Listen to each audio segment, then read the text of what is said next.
एक 33 साल की बेहद खूबसूरत महिला अपने पति के साथ अपने कमरे में सो रही थी।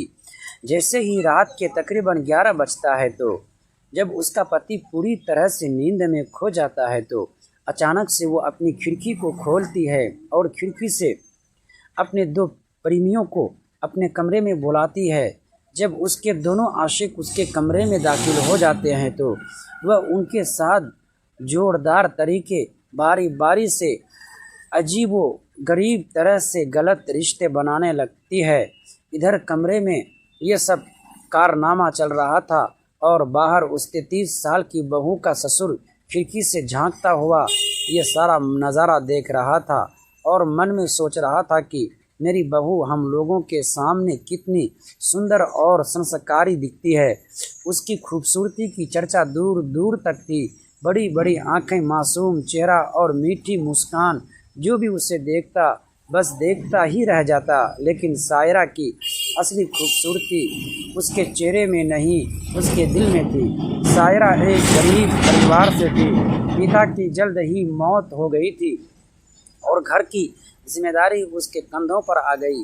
उसने अपनी पढ़ाई पूरी की और शहर के एक स्कूल में अध्यापिका बन गई।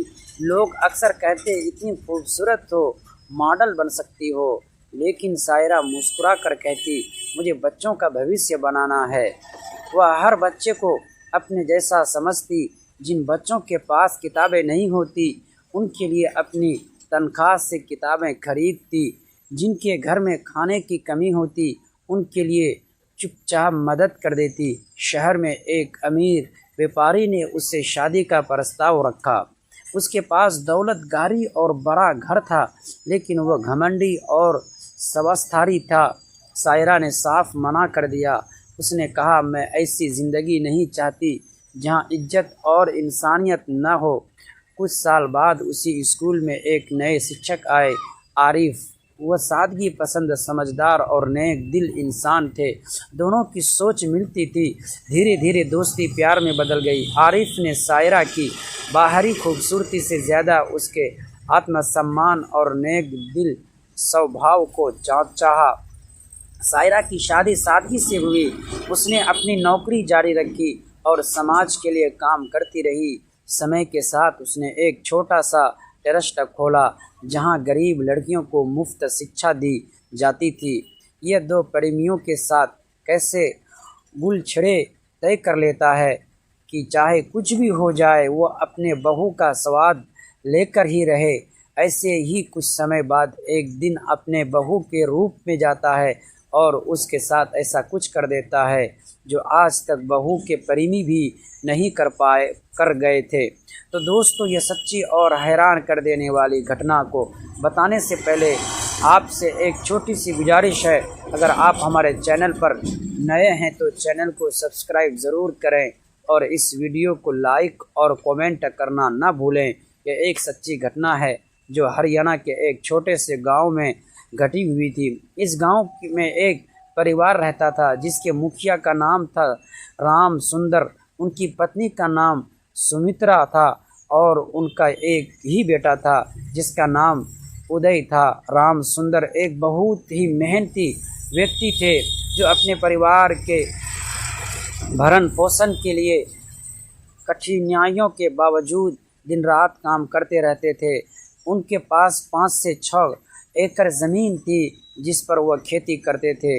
इसके अलावा कभी कभी वह बाहर मजदूरी भी करते थे ताकि परिवार का गुजारा हो सके। राम सुंदर अपनी मेहनत और संघर्ष के बावजूद अपने बेटे उदय को हमेशा शिक्षा पर जोर देते थे। राम सुंदर उदय से अक्सर कहते थे कि बेटा अपनी पढ़ाई पर ध्यान दो, क्योंकि ज्ञान से ही तुम अपनी ज़िंदगी को बेहतर बना सकते हो। गरीब एक ऐसी कैद है जो इंसान को हर दिन तंग करती है। अगर तुम पढ़ लिख कर कुछ बनोगे तो तुम्हारे पास खुशहाली आएगी और तुम्हारी मेहनत का फल तुम्हारे परिवार को भी मिलेगा। समय बीतता गया, लेकिन राम सुंदर के शब्द उदय के दिल में गहरे उतर गए थे। उनके माता पिता का सपना था कि उनका बेटा गरीब नहीं रहेगा, वह एक सफल इंसान बनेगा। दोस्तों, उदय जो होता है अपने पिता की बात को मान कर पढ़ने लिखने में खूब मन लगाता है। इसी तरह अब राम सुंदर के बेटे उदय की उम्र तकरीबन 21 से 22 वर्ष हो चुकी थी। राम सुंदर देखता है कि उसके बेटे की कहीं पर भी सरकारी नौकरी नहीं लगी, लेकिन अब उसका बेटा विवाह के लायक हो चुका है। इधर उदय जो था, कई बार उसने नौकरी का प्रयास किया लेकिन नौकरी नहीं लगा। इसीलिए राम सुंदर अपने बेटे के विवाह के बारे में सोचने लगता है।